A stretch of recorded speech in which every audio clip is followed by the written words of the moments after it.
Bismillahirrahmanirrahim. Bismillahirrahmanirrahim. Assalamualaikum warahmatullahi wabarakatuh. Alhamdulillahi ala ihsanih wa syukru lahu ala taufiqihi wa amtinanih. Asyhadu an la ilaha illallah wahdahu la syarika lahu ta'ziman li sya'nih. Wa asyhadu anna Muhammadan abduhu wa rasuluhu ad-da'i ila ridwanih. Salawatu Rabbi wa salamuhu wa ala alihi wa ashabihi wa ikhwanih. Amma ba'du. Hadirin dan hadirat, bapak-bapak, ibu-ibu yang dirahmati Allah subhanahu wa ta'ala. Alhamdulillah, pada subuh hari ini Allah subhanahu wa ta'ala kembali memudahkan kita untuk hadir dalam rangka kita menyempurnakan kebaikan dalam agama kita dengan thalabul ilm. Adapun masalah yang akan kita bahas hari ini, ikhwan, adalah bagaimana kita mengukur kebagusan Islam kita. Islam kita ini berbeda-beda dan bertingkat-tingkat. Sebagaimana katakanlah emas, ya, ada yang 21 karat, ada yang 22 karat, ada yang 23, 24 karat. Nah, di dalam berbagai dalil disebutkan ada husnil Islam namanya. Tanda bagusnya, eloknya Islam seseorang. Dan ini konsekuensi dari Allah Ta'ala juga menyiapkan balasan yang bertingkat-tingkat. Karena bertingkat-tingkatnya keislaman kita, maka di akhirat nanti Allah Subhanahu wa ta'ala memberi balasan derajat sesuai dengan tingkatan keislaman kita. Walikullin darajatum mimma amilu. Kata Allah dalam Al-Qur'an, setiap orang darajatun, memiliki tingkatan derajat di surga, mimma amilu, sesuai dengan apa yang mereka amalkan. Ya. Kata Allah Azza wa Jalla, wahum darajatun indallah. Mereka memiliki tingkatan-tingkatan di sisi Allah Azza wa Jalla. Katakanlah misalnya di dalam berbagai ayat Allah Ta'ala menyebut surga dengan tingkatan-tingkatannya. Dalam Al-Quran misalnya Allah Ta'ala katakan, waliman khafa maqama rabbihi jannatan. Barang siapa yang takut akan kedudukan Rabbnya, mereka memiliki dua surga, jannatan. Kemudian Allah sebutkan itu ciri-ciri surga itu. Lalu di bawahnya ada ayat lagi, wa min dunihima jannatan. Selain yang dua tadi ada lagi dua surga yang lain. Menunjukkan surga bertingkat-tingkat. Kemudian juga di dalam surah Al-Waqiah, was-sabiquna as-sabiqun ulaikal muqarrabun fi jannatin na'im. Orang yang terdahulu masuk Islam, mereka lah juga yang terdahulu masuk surga. Ya. Fi jannatin, mereka berada di surga yang penuh kenikmatan.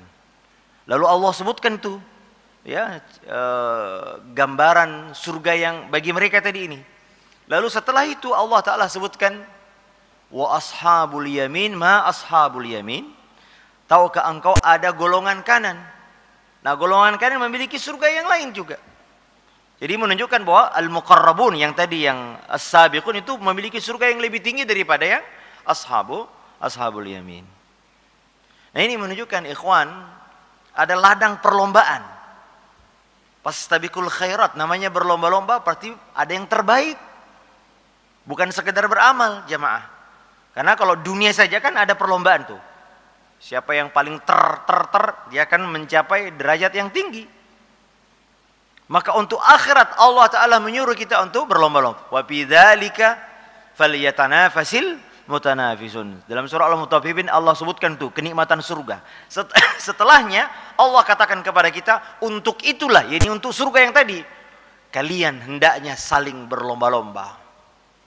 Berlomba-lomba apa? Memperbagus keislaman kita. Juga disebutkan dalam hadis, tadi ayat ya, hadis tentang tingkatan di surga. Kata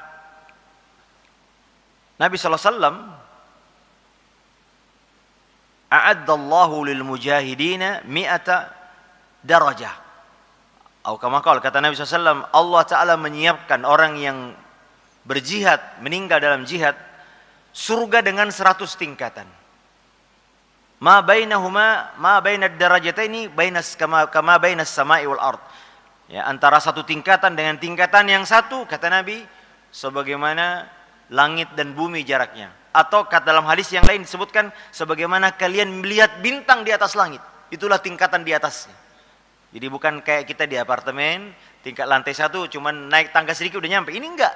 Sebagaimana kelihatan minta di langit. Itulah perbedaan jarak. Ya. Juga ada hadis Nabi SAW, itu bagi orang yang mati syahid. Ya. Itu 100 tingkatan. Ya. Karena orang yang mati syahid beda-beda. Ada yang mungkin hanya kontribusinya dalam peperangan beda-beda. Ada yang sebagai panglima tentu beda. Ada yang semangat membunuh orang kafir berapa, ada yang sekedar ikut-ikutan, beda-beda. Maka Allah Ta'ala siapkan mereka 100 tingkatan karena perbedaan amalan jihad mereka. Ada yang mungkin setengah ikhlas, ada yang tidak ikhlas, ada yang setengah ikhlas, ada yang macam-macam. Sebagaimana kita datang ke masjid sekarang ini, beda-beda pahala kita. Apa yang menentukan pahala ini? Kebagusan Islam kita, Pak. Iya. Di antara kita ini ada yang bagus Islamnya, premium, Pak. Ada yang kualitasnya sedang, ada yang rendah, Pak. Makanya di akhirat nanti juga bertingkat-tingkat kita, Pak. Dalam hadis yang lain, contohnya misalnya ini, saya ingin tunjukkan dalil-dalil tentang adanya perbedaan tingkatan di akhirat nanti, ikhwah. Jadi bukan sekedar masuk surga. Makanya Nabi mengatakan, idza sa'altumul jannah fas'alul firdaus. Kalau kau minta surga kepada Allah, minta surga yang terbaik, firdaus. Fa innaha awsatil jannah wa a'la. Karena surga itu surga yang paling tinggi dekat arsy dan yang paling tengah. Jangan sekedar, ya Allah saya masuk surga yang penting nggak apa-apa, yang penting di pinggiran nggak apa-apa. Itu orang nggak punya visi, nggak punya semangat. Kalau dunia minta terbaik, giliran akhirat nggak ada punya. Itu sebabnya saf pertama lebih baik daripada saf kedua. Beda yang Anda sholat di masjid saf pertama dengan saf kelima, beda. Mereka duluan datang. Mungkin sebelum azan dia sudah siap-siap dan jalan ke masjid. Anda yang mungkin terlambat beda dengan yang tidak terlambat. Maka di surga juga ada perbedaan. Nah, apa yang membedakan pahala itu? Kebagusan Islam kita. Husnul Islam, mahasinul Islam kita. Apalagi ya? Satu dari dalil tentang sebelum kita masuk ini. Ada hadis Nabi SAW mengatakan, nanti para penghafal Quran, sahibul Quran. Sahibul Quran bukan hanya menghafal, tapi juga membaca dengan baik dan juga mengamalkannya, mentadaburnya. Tapi ya Nabi SAW mengatakan nanti di hari kiamat, yuqalu li sahibil Quran. Orang yang sahibul Quran ini, para penghafal Quran, dikatakan kepadanya, Iqra wartaqi warattil kama turattal fid dunya. Kama turattil fid dunya. Kata Nabi, kata Allah Subhanahu, baca ayat yang kau hafal di dunia. Setiap ayat yang kau baca, naik lagi tingkatanmu. Fa inna akhira manzilatika inda akhir ayatin taqra'uha. Sesungguhnya posisimu di surga nanti pada akhir ayat yang kau hafal. Subhanallah. Al-Ustadz, Al-Fadil, Al-Imam kita, ini mungkin paling tinggi surganya karena banyak hafalannya. Kita yang cuma kulhu, Pak, ya segitu-gitu aja surganya. Betul, jadi jangan cuma sekedar yang penting masuk surga, ya akhi, jangan. Kita harus punya tekad yang kuat untuk mencari yang terbaik. Jangan dunia aja yang terbaik, Pak. Kita kalau pilih rumah pasti yang terbaik, Pak. Pilih mobil yang terbaik. Giliran surga, nggak punya visi. Karena dunia ini sudah mencekoki kita. Akhirat hilang di tengah kita. Maka sebagian ulama mengatakan bahwasanya surga itu 6.000 tingkatan lebih. Kenapa? Jumlah ayat 6.000. Maka Nabi SAW memuliakan penghafal Quran, Pak. Lebih dari yang lain. Allah Ta'ala juga menyebutkan, kata Nabi SAW, Inna lillahi ahlina fila. Allah Ta'ala memiliki keluarga di bumi. Bayangkan Allah punya keluarga di muka bumi ini. Siapa mereka? Sahibul Quran. Ahlul Quran. Mereka lah yang penghafal Quran. Mereka lah yang kata Nabi SAW, keluarganya Allah. Wa khasatuh. Dan keistimewaan Allah Azza Jalla. Kekhususan. Nah, karena hadirin ini milik Allah Azza Jalla. Nah, kebagusan Islam ini konsekuensinya apa? Konsekuensinya berkonsekuensi pada nilai kualitas pahala yang kita dapat.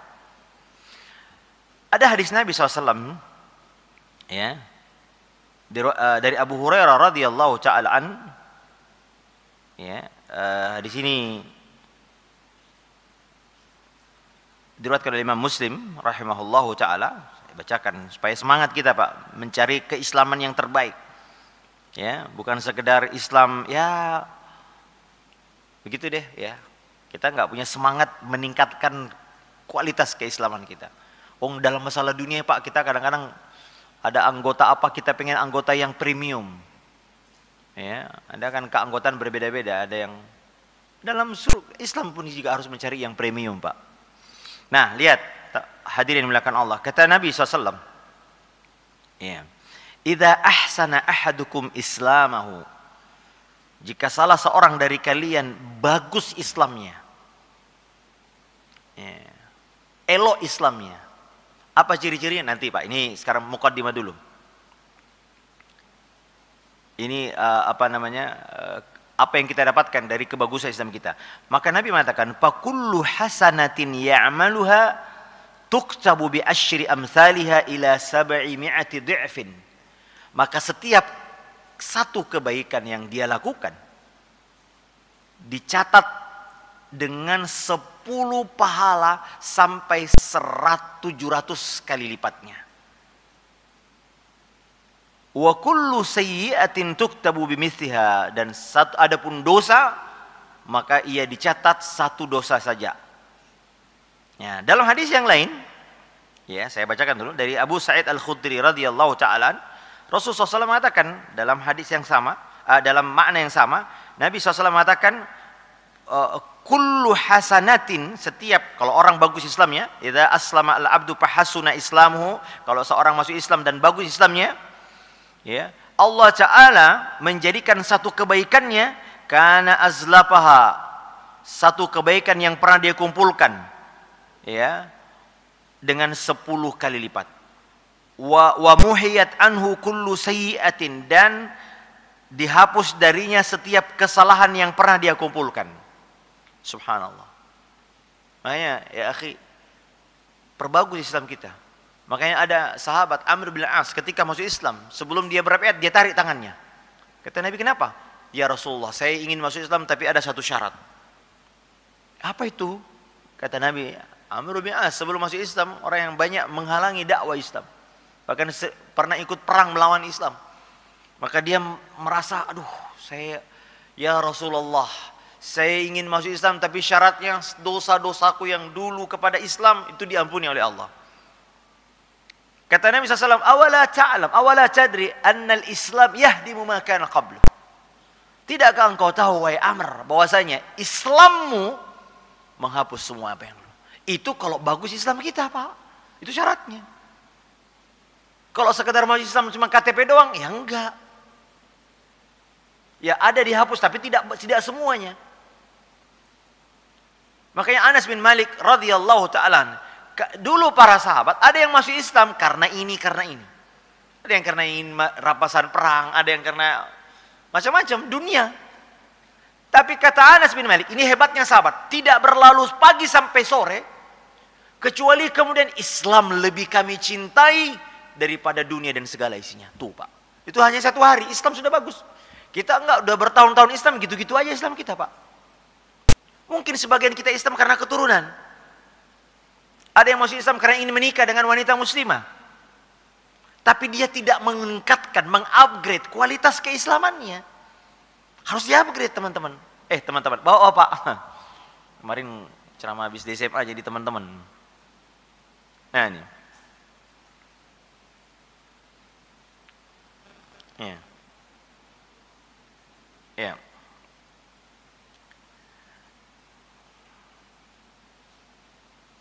Bahkan di dalam hadis yang lain, ya akhi, ila ad'afin katsira, sampai kelipatan yang banyak. Ya, kata para ulama, dari mana kelipatan 10 sampai 700 kali lipat ini? Sangat bergantung dengan kualitas kebagusan keislaman kita. Yang pasti minimal 10 kita dapat, Pak. Anda sholat subuh 10 kali lipat pahalanya. Itu sudah minimal. Tapi ada yang dilipat gandakan sampai 700, bahkan lebih dari itu. Apa syaratnya? Tergantung kepada kualitas keislaman kita. Jadi beda dong Pak, yang bagus Islamnya dengan yang biasa aja. Masa disamakan? Beda. Sama-sama sholat Pak, tapi yang satu bagus Islamnya, yang satu ya gitu deh. Suka maksiat, masih ini, masih itu. Nanti kita lihat apa saja itu ya. Beda pahalanya. Di akhirat pun tentu saja konsekuensinya tingkatannya berbeda. Ya.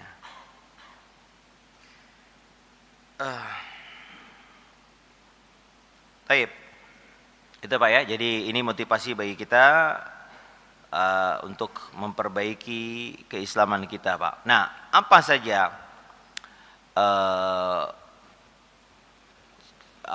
indikator kebagusan Islam kita ya ikhwah? Ada beberapa pandangan ulama, pendapat ulama. Yang pertama, sebagian ulama memandang bahwa kebagusan Islam seseorang itu dicapai dengan mengerjakan seluruh kewajiban yang Allah perintahkan kepada kita dan mengerjakan sebagian sunnah-sunnahnya dan menjauhi seluruh larangannya. Ini yang minimal kualitas terbaiknya itu di situ. Ya. Inilah yang disebut di dalam Al-Quran, dalam surah Fatir sebagai golongan yang pertengahan, muqtasid. Allah Subhanahu wa taala ya ikhwan membagi orang-orang yang diberi Allah Azza wa Jalla Al-Quran, yakni orang-orang mukmin. Allah katakan, "Tsumma awratsnal kitaba alladzina istafaina min ibadina." Kami wariskan ya Al-Quran ya kepada 3 golongan yang kami pilih dari hamba-hamba kami. Ini Allah menggambarkan betapa agungnya nikmat dan kemurahan Allah yang dicurahkan kepada umat Muhammad sallallahu alaihi wasallam. Inilah pilihan Allah kepada kita. Karena kita adalah umat yang paling terbaik, umat yang sempurna, umat yang pertengahan, umat yang terbaik yang pernah Allah keluarkan di muka bumi ini. Maka secara khusus Allah Subhanahu wa taala menyebutkan 3 tingkatan golongan ini. Ya. Yang Allah turunkan kitab kepada mereka, yakni Al-Quran. Maka Allah Ta'ala mengklasifikasi orang-orang yang menerima awrathnal kitab, Al-Quran ini kepada 3 golongan. Maka Allah Ta'ala katakan, faminhum zalimun li nafsih. Ini golongan pertama, zalimun li nafsih. Ya. Mereka orang yang menzalimi diri mereka sendiri. Siapa mereka ini? Ini tingkatan yang paling rendah ya. Ini mereka muslim. Ya, dan penghuni surga. Ya. Dan kata para ulama, golongan ini yang paling banyak. Ya, yaitu siapa mereka zalimun li nafsi? Orang-orang Islam yang berbuat taksir atau kurang dalam amalnya. Sebagian kewajiban dia tidak lakukan. Ya. Lalu kemudian juga melaksanakan hal-hal yang diharamkan. Perkara-perkara yang diharamkan dia lakukan, Pak. Termasuk dosa-dosa besar. Ya. Atau dengan kata lain, ya ikhwah, inilah golongan yang taat kepada Allah Azza wa Jalla, tetapi juga di saat yang lain dia berbuat maksiat kepada Allah Subhanahu wa taala. Inilah yang disebut zalimun nafs. Sebagaimana juga Allah sebutkan di dalam ayat yang lain dalam surah At-Taubah, wa akharuna i'tarafu bi dzunubihim khalatu amalan salihan wa akhara sayyi'an. Demikian pula kata Allah, ada orang yang mereka senantiasa mengakui dosa-dosa mereka. Mereka mencampur adukkan antara amal soleh dan amal buruk. Ya, ini ya mungkin sebagian kita ya sholat iya, tapi maksiat juga iya. Ya. Dalam sholatnya pun juga mungkin sekedar sholat. Ya. Jadi tidak lebih dari itu. Dan sebagian ulama mengatakan inilah golongan yang paling banyak. Dan jangan khawatir jemaah, ini tetap masuk surga. Makanya kata para ulama, mereka mengatakan ayat ini merupakan ayat yang memberi harapan. Di antara arja'u ayatin fi kitabillah ya ini. Kenapa Allah Ta'ala mendahulukan yang banyak dosanya? Zalimul li nafsi. Kenapa didahulukan zalimul li nafsi? Karena ada 3 nanti golongan yang terbaik, nanti yang ketiga. Karena agar ketika kita membacanya, maka orang yang banyak dosanya marah, oh saya termasuk loh. Saya masuk golongan ini. Termasuk yang dipilih Allah masuk surga ini ternyata. Ya. Tapi jangan, udah Ustaz saya itu aja. Jangan ya akhi. Karena bisa jadi juga tetap masuk neraka sebentar. Tapi kemudian pada akhirnya masuk surga. Tapi walaupun di neraka setengah hari 500 tahun bro. Ya, nah ini. Jadi mungkin banyak dosanya, tapi juga rajin ibadah. Ya. Ini mencampur adukan yang amal baik dan amal buruk. Salat rajin tapi rentenir juga rajin. Nah ini ribanya jalan. Memutuskan hubungan silaturahim dengan saudaranya, nah macam-macam. Taib. Yang kedua, al-muqtasid. Nah, ini yang kata ulama, inilah standar yang kualitas keislaman yang bagus, Pak. Kalau tadi tetap muslim, ya, tetapi yang terbaik ini mulai dari sini. Siapa mereka? Mereka taat kepada Allah Azza wa Jalla, melakukan semua kewajibannya dan tidak ada dosa satupun dia lakukan. Meninggalkan semua dosa. Hanya saja kurangnya di mana? Dia kurang dalam mengerjakan yang sunnah-sunnah. Sebagian sunnah ia lakukan, sebagian dia tinggalkan. Ya. Jadi perintah dia lakukan, larangan semuanya. Nah, kalau tadi yang pertama enggak. Semua dia tinggalkan. Ya. Mengerjakan kewajiban, meninggalkan perbuatan haram, meninggalkan melakukan yang sunnah sebagian. Nah, yang makruh-makruh tetap dilakukan. Minum tangan kiri, nah ini kan makruh-makruh tuh.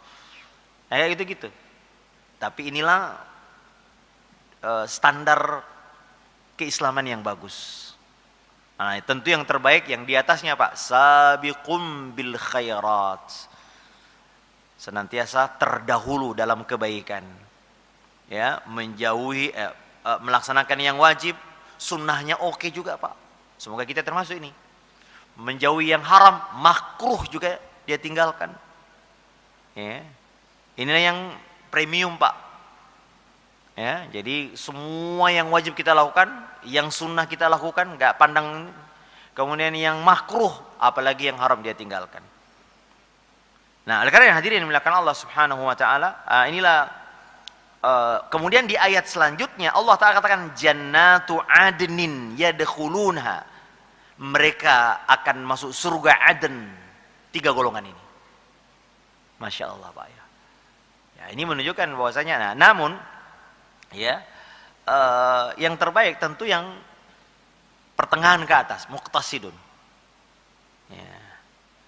Nah, tapi kata ulama ini ada satu kabar gembira di sini bahwasanya Allah Taala menyebutkan zalimun li nafsi terlebih dahulu, ya karena ingin memberikan harapan. Ya, golongan pertama tidak putus asa dari rahmat Allah Subhanahu wa taala dan juga sabiqun bil khairat, tidak silau, tidak takjub, tidak ujub dengan apa yang dia lakukan. Biasanya yang didahulukan Allah kan biasanya bagus tuh. Tapi di sini maksudnya adalah agar kita tidak putus asa. Ya. Baik, hadirin dimuliakan Allah Subhanahu wa taala. Ini yang pertama, Pak ya.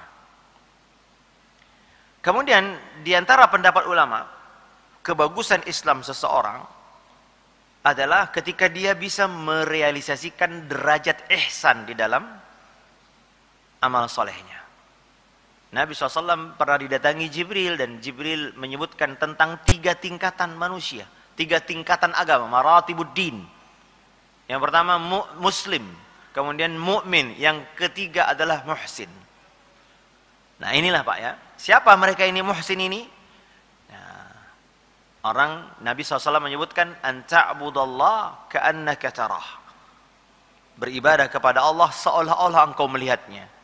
Fa in lam takun tarah fa innahu yarak. Jika engkau tidak sanggup, maka minimal engkau merasakan diawasi oleh Allah ketika engkau beribadah. Memang ihsan ini Pak ada 2 level. Ada ihsan yang berkaitan dengan Allah, ada ihsan yang berkaitan dengan makhluk.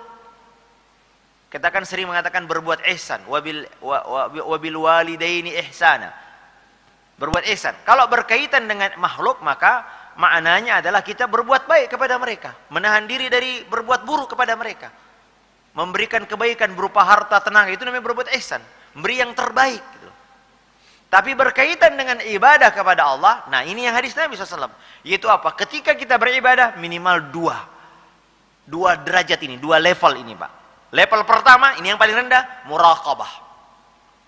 Seorang beramal senantiasa merasa diperhatikan, diawasi gerak-gerik kita oleh Allah Azza wa Jalla. Ya. Inilah orang yang apabila sholat misalnya, dia merasa bahwa Allah melihatnya. Allah Ta'ala melihat pergerakan kita, hati kita. Ya. Apapun yang kita lakukan ya akhi. Makanya ini derajat terbaik. Maka orang ini ya akhi, mau sholat di rumah sendiri dan sholat di masjid di tengah orang banyak, sama kualitas sholatnya. Ini orang tandanya baik-baik Islamnya Pak. Bersedekah ketika kelihatan orang dan ketidak kelihatan sama. Kenapa? Karena dia merasa diawasi oleh Allah, muraqabatullah. Ya. Maka ketika dia merasa diawasi oleh Allah, dia memperbagus sholatnya. Nggak peduli banyak orang atau tidak ada orang. Dia memperbagus ibadahnya, memperbagus hajinya, memperbagus semua amal-amal yang berkaitan dengan hak Allah dia perbagus. Kenapa? Dia merasa, meyakini bahwasanya Allah Subhanahu wa Ta'ala melihatnya. Wa ma takunu fi sya'din wa ma tatlu minhu min Qur'anin wa la ta'lamuna wa la ta'maluna min amalin illa kunna 'alaikum syuhuda istufiduna fih. Kata Allah Azza Jalla, tidaklah kalian berada dalam suatu keadaan apapun, juga ketika kalian membaca Al-Quran, dan juga kalian mengerjakan apapun amalan soleh, apa saja, melainkan kata Allah, alaikum syuhuda, kami akan menjadi saksi atas kalian. Istufiduna fih, ketika kalian melakukan itu. Ini tingkatan yang paling rendah ya akhi, ihsan. Maka inilah derajat Islam yang baik ya ikhwah.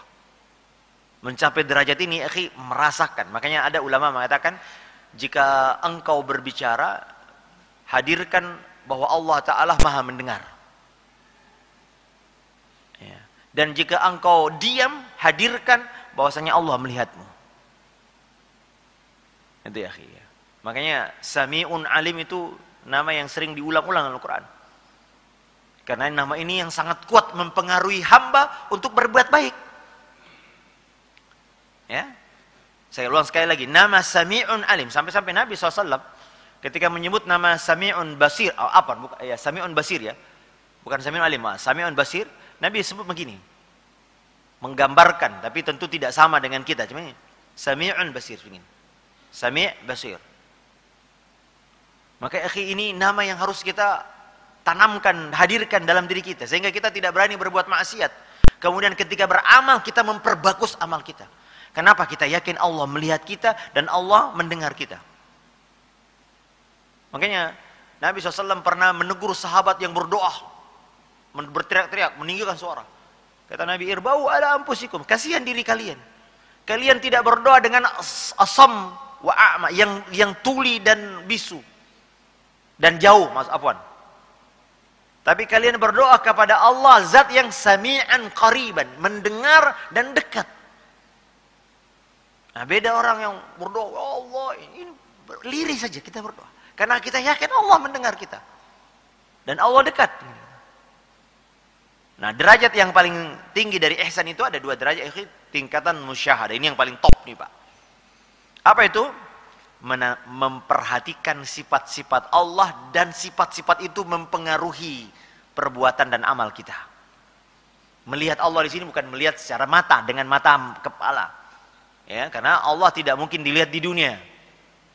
Ya, yang maksud sini melihat Allah adalah melihat dengan hati, merasakan keagungannya, memperhatikan sifat-sifat Allah, lalu sifat itu mempengaruhi kita. Misalnya kita mengatakan Allah Maha melihat, maka pengaruhnya apa? Kita perbagus amal kita.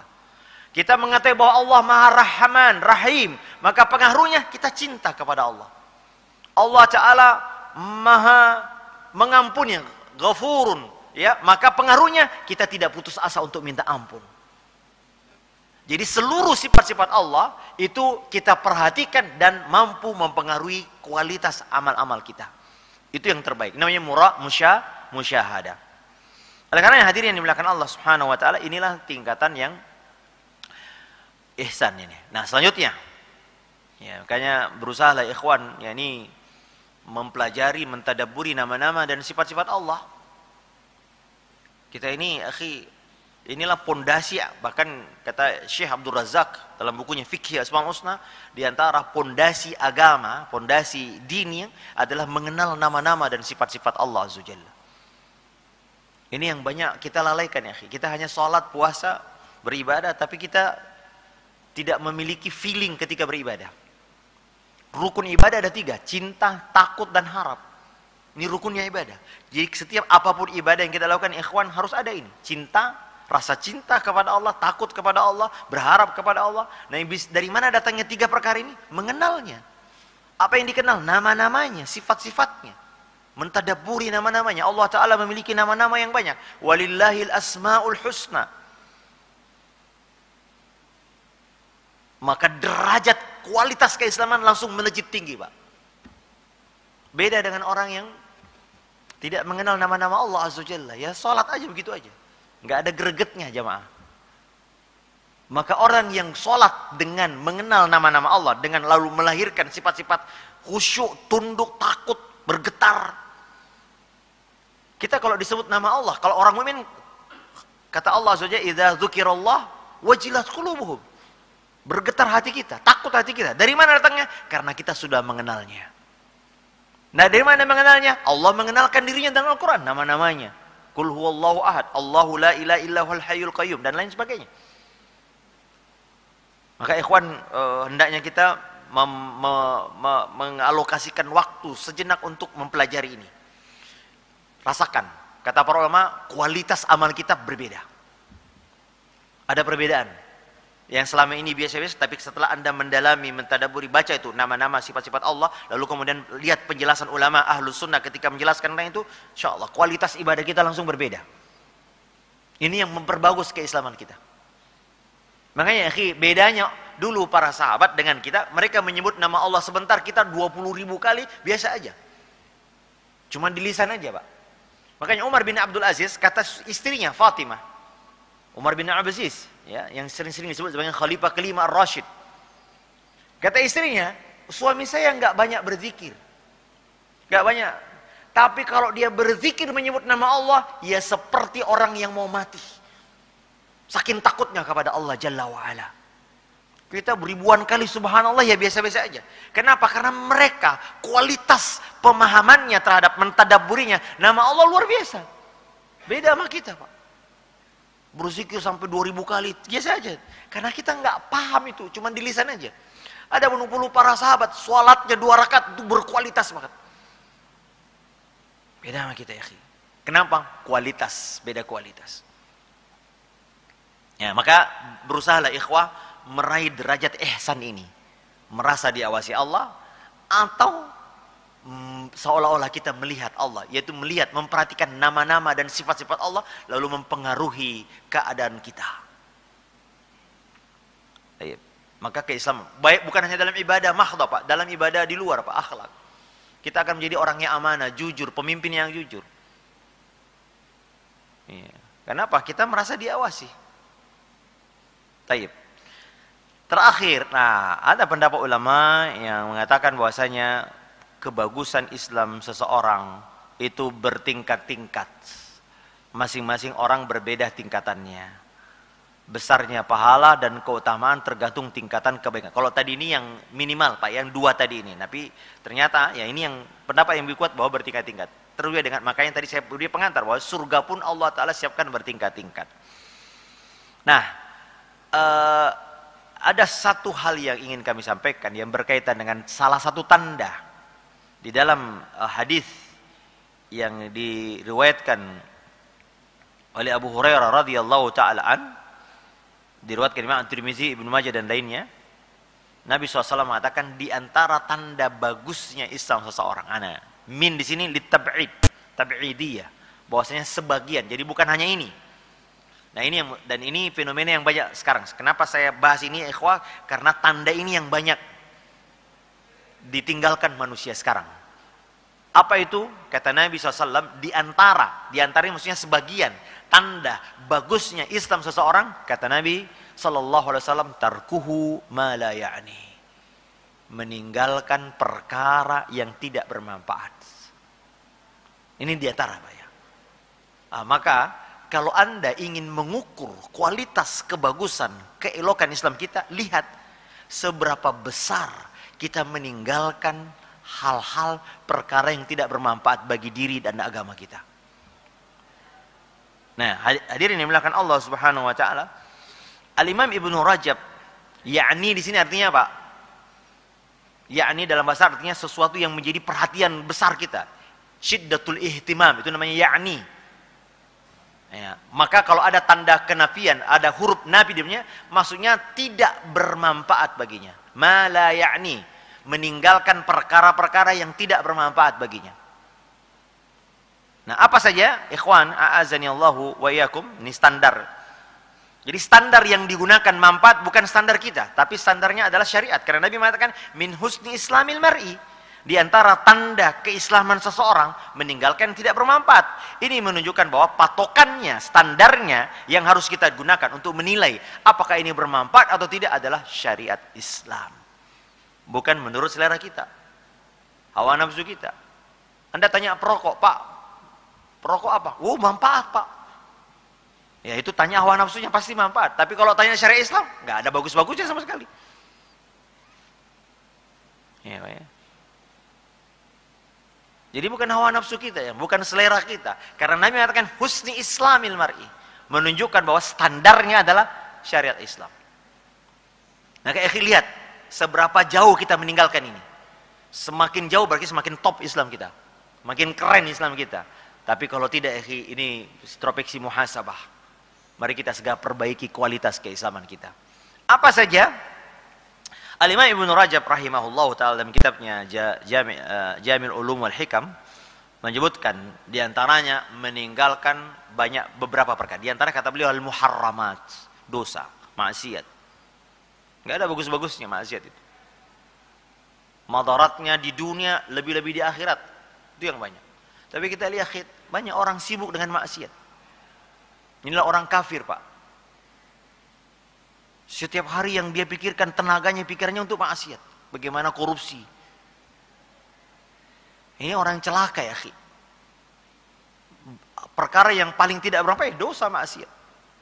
Bahkan dia mengeluarkan uang, Pak. Coba nih, orang bermaksiat kadang-kadang ngeluarin uang, Pak. Naik pesawat. Tujuannya untuk bermaksiat di tempat itu.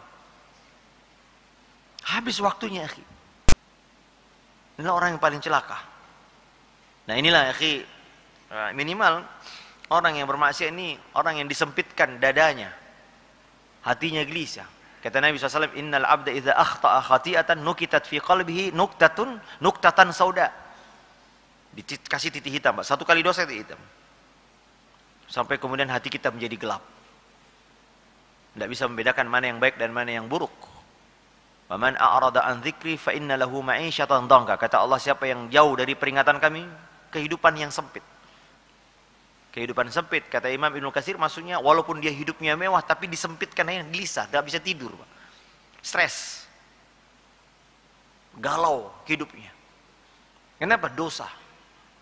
Makanya tinggalkan dosa, nggak ada manfaatnya sama sekali. Buruknya malah banyak ya, dunia baik secara pribadi maupun secara kolektif, Pak. Dosa bukan hanya berdampak kepada kita, tapi juga kepada masyarakat, kepada lingkungan. Bahkan Nabi SAW mengatakan sampai Hajar Aswad jadi hitam gara-gara dosa. Sawadathu khataya bani Adam. Disebut Hajar Aswad. Padahal tadinya awalnya itu batu dari surga putih seperti susu.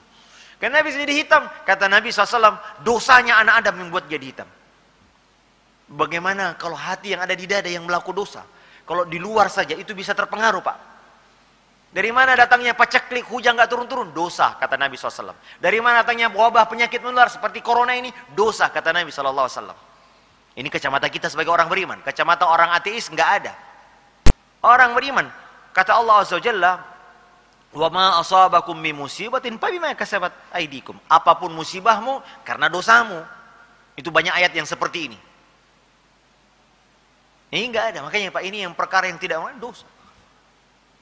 Dosa besar maupun dosa kecil, akhi. Melihat aurat ini yang, dan pintu dosa begitu mudah di HP kita.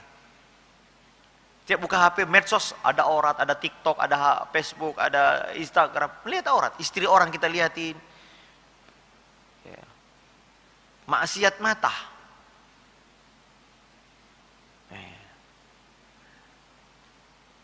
Dan kata Ibnu Rajab rahimahullah, sebagian besar ulama mengatakan perkara yang tidak bermanfaat itu ada di lisan. Saya ulang sekali lagi jemaah. Perkara yang paling banyak terjadi pada hal yang la ya'ni, yang tidak bermanfaat bagi seorang mukmin adalah di lisan. Dan ini terjadi larut dalam perkara-perkara lisan, ghibah. Majelis yang paling disenangi orang pun majelis ghibah. Ya, kalau sudah ghibah, apalagi menggibahi ulil amr, wah itu senang banget, Pak, enak banget, Pak.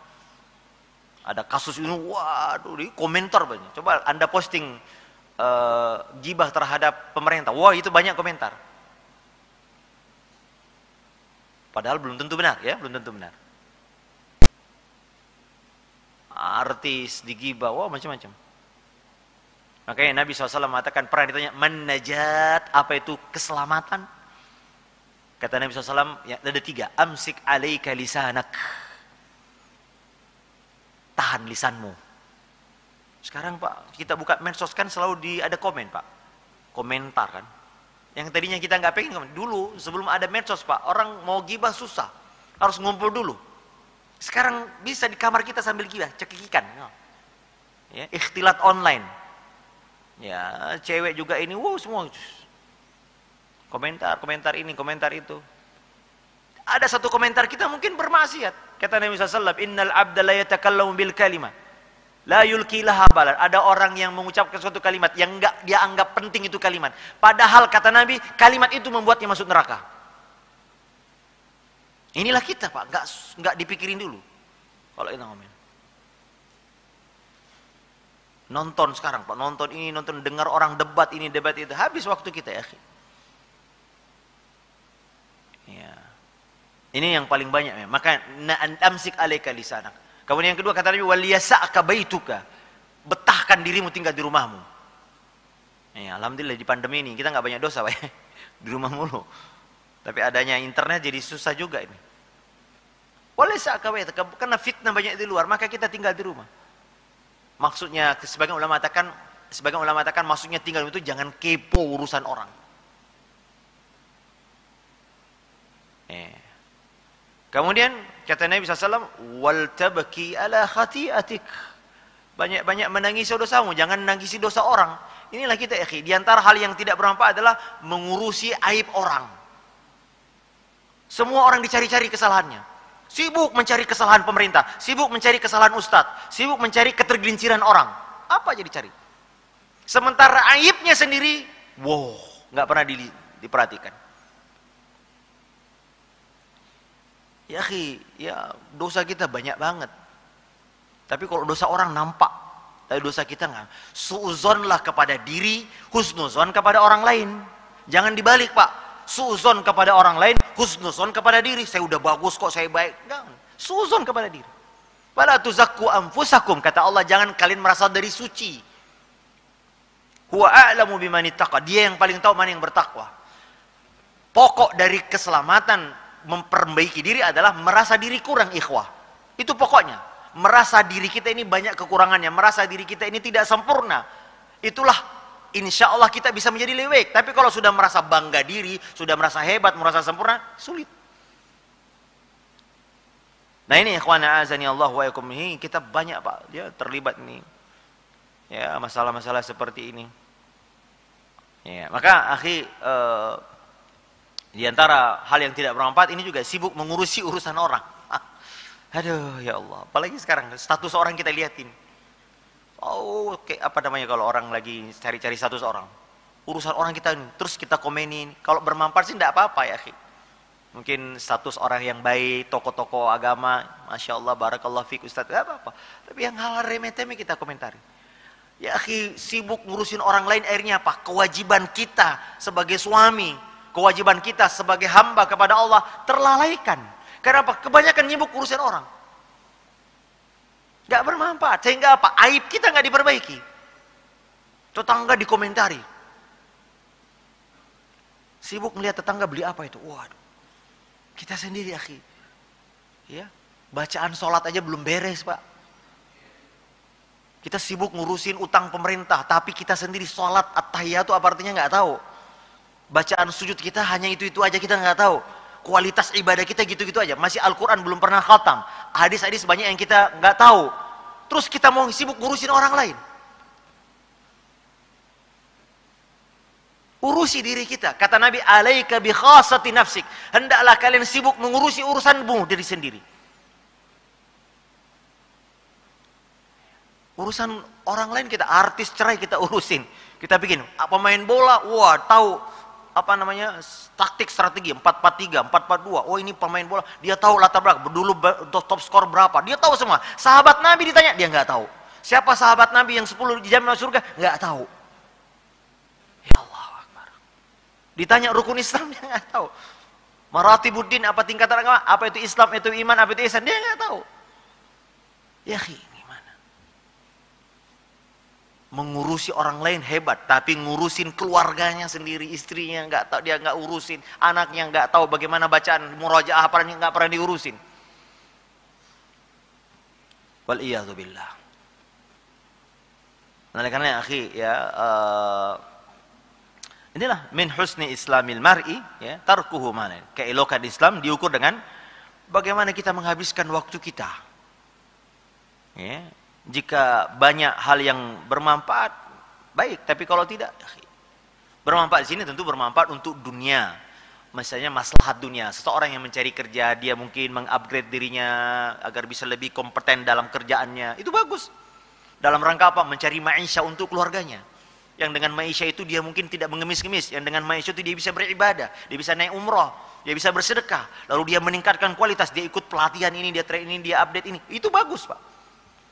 Apalagi yang menyangkut maslahat akhirat, dia menuntut ilmu kayak bapak ini, duduk ikuti jelas, lihat YouTube, lihat bagaimana ini, tulis ayat-ayat, menghafal, murajaah, berusaha bertanya kepada ustadz, meningkatkan kualitas agama kita, keren Pak. Tapi akhirnya apa yang terjadi sekarang? Karena adanya ini fitnah kotak ini, jadinya kita disibuk semua, urusin sesuatu yang tidak bermanfaat, larut dalam pembicaraan. Anda punya grup WhatsApp kan banyak Pak.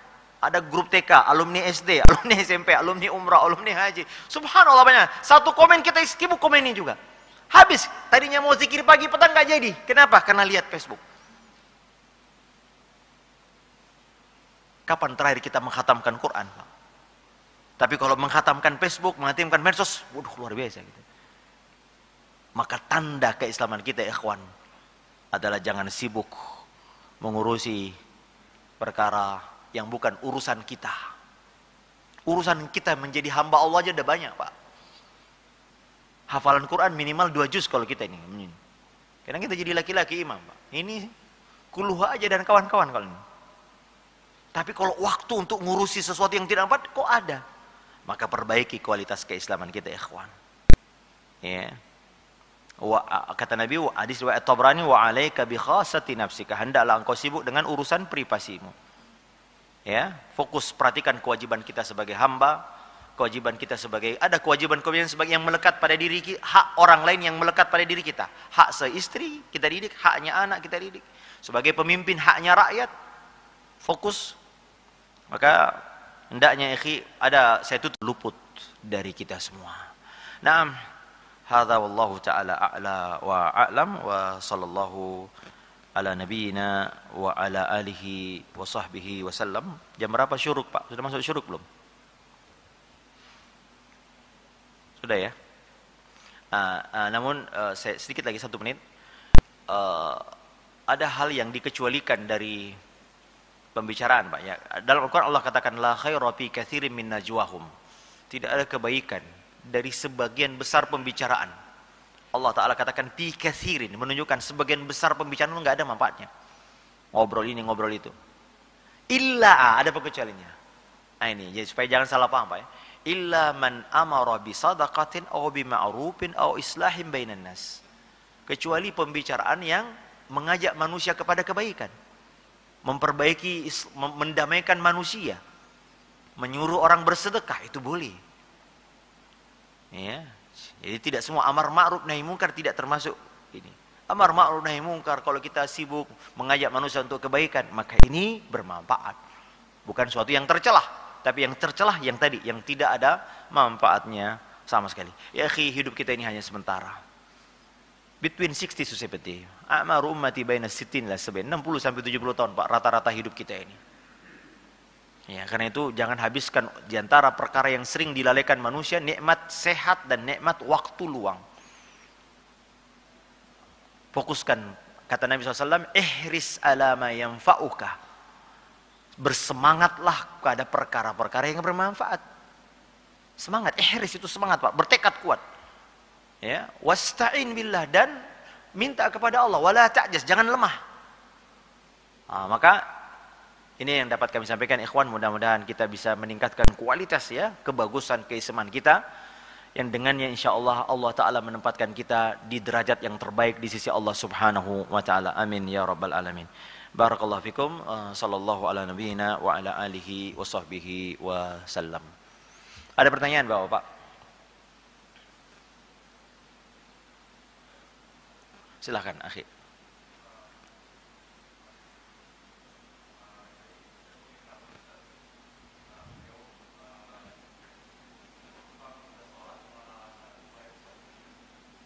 Meninggalkan sholat berjamaah? Menunda sholat, taib.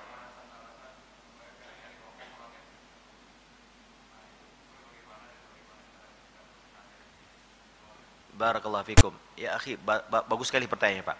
Standar kita beramal adalah syariat, bukan menurut saya. Saya kira ikhwan, kita ini semua kalau di rumah perasaan kita lebih khusyuk daripada berjamaah, Pak ya. Tapi syariat menyuruh kita sholat berjamaah. Karena pasti ada kebaikan yang lebih dibanding di rumah. Karena di dalam berjamaah ini ada kebersamaan, ada ikhwan, ada ukhuwah, ada, walaupun mungkin kita sholat di rumah lebih khusyuk, lebih tenang, maka standarnya tidak boleh. Maka ini pentingnya berilmu, bukan menurut perasaan saya. Saya lebih enak sholat di rumah, Ustaz. Saya kalau sholat berjamaah, aduh apalagi anak kecil, ada ini, saya nggak bisa.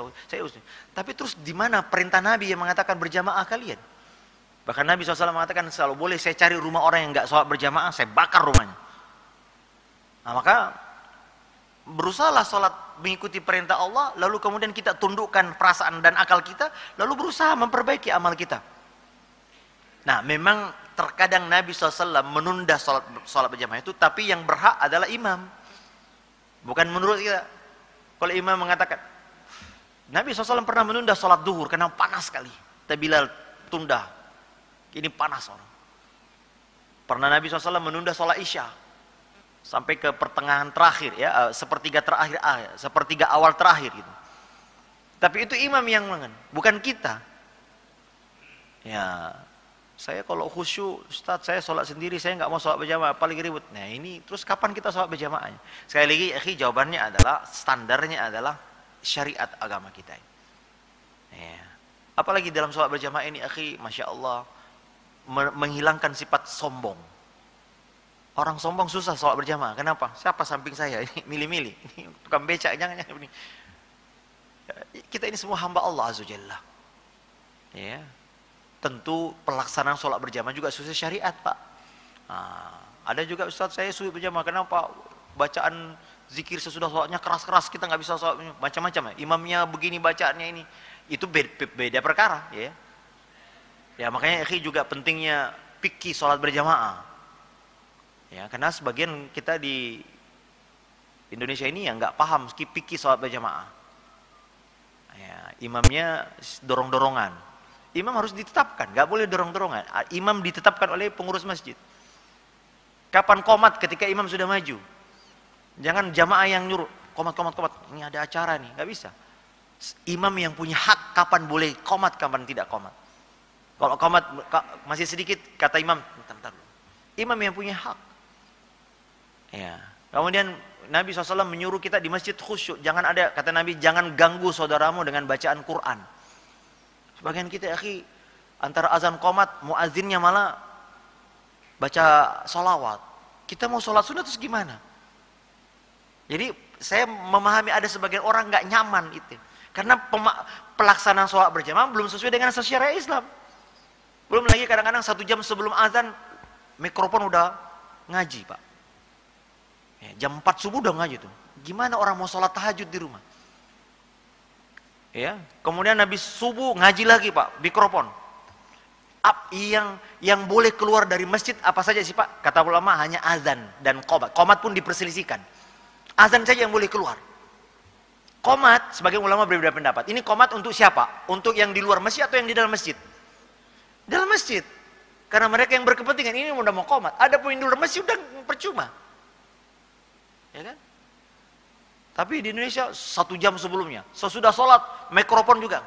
Banyak orang merasa terganggu. Maka saya paham banyak orang lebih nyaman sholat di rumah. Kenapa? Karena pelaksanaan sholat berjamaah belum sesuai dengan, saya pernah ketemu Pak supir Grab, supir online. Orang non muslim. Dia bilang, Pak Ustadz, mungkin karena saya dijemput di masjid, menurut kami Islam ini agama berisik, Pak.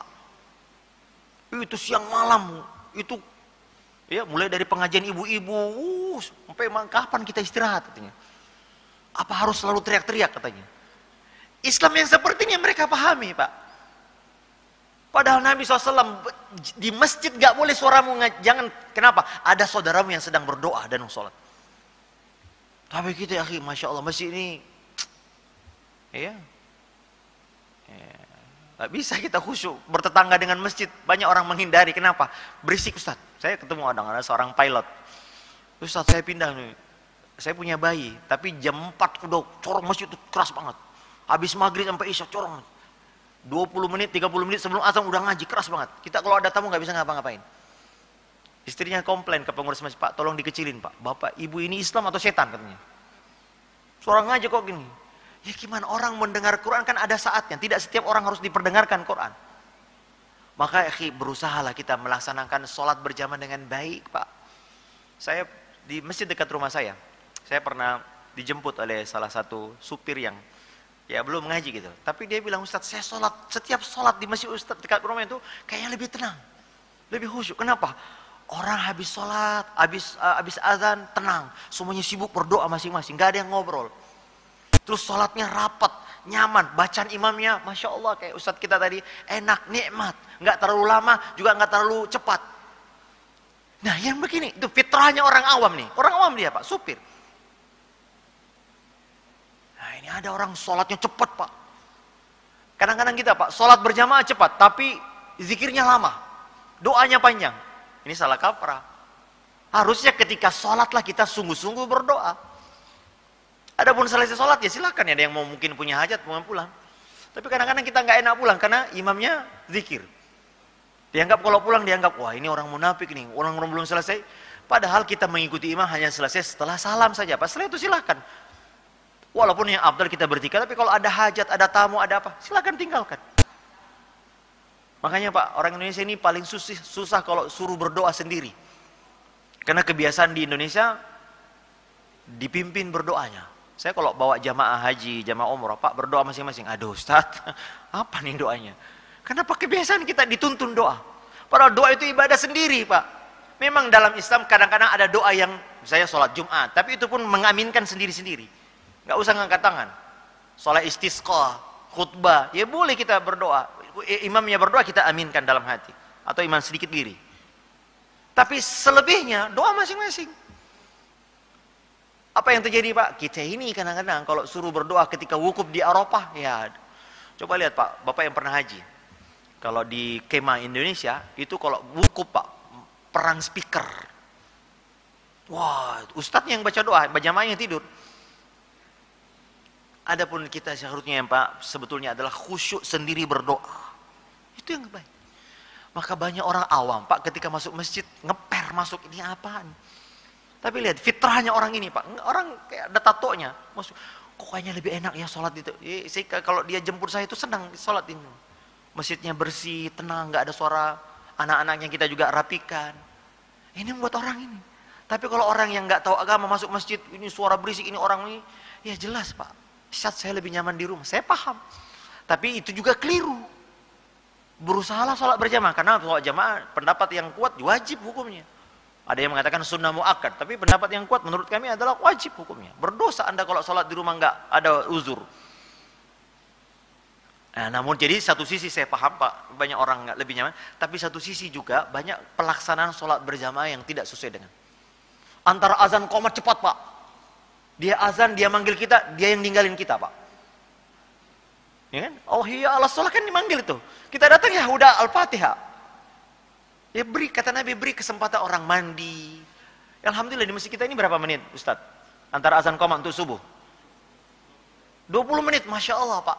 Apalagi yang tinggal di atas, ya, Masya Allah enak, nikmat. Kita datang udah selesai, jadi orang malas sholat berjamaah. Mungkin ada orang yang punya toko, harus tutup dulu, ini dulu, baru kemudian. Kan yang memanggil kita soalnya azan Pak, itu kan suara panggil. Kasih waktu orang mungkin tutup toko dulu, berwudu dulu, jalan kaki dulu, kira-kira 15 menit, udah, baru kita qomat. Tapi azan qomat, dia sholat sunnah sendiri, langsung qomat sendiri. Ya pantas Pak. Maka DKM ini perlu dibimbing Pak, agar pelaksanaan sholat, pelaksanaan ta'lim, suara yang keluar masjid Pak, ini sudah seharusnya diatur Pak. Dan ini harus pemerintah memang. Kalau di masing-masing, aduh, ya, kapan orang istirahat? Yang boleh keluar adalah azan saja Pak. Adapun suara khutbah, suara ceramah, ngapain keluar? Suara murattal, ngapain keluar? Murattal pun untuk siapa ya? Untuk yang ngaji aja. Itu pun kalau di masjid suara kedengaran telinga Pak, karena ada orang yang lain juga sedang berdoa. Ini jamaah. Maka ya berusaha, makanya ada yang mengatakan kualitas Islam itu minimal adalah beribadah dengan ikhlas. Yang kedua, beribadah sesuai dengan syariat Rasulullah SAW. Ini kualitas yang paling minimal. Anda beribadah ikhlaskan karena Allah lillahi ta'ala. Yang kedua, cara beribadahnya sesuai dengan apa yang dicontohkan Nabi SAW.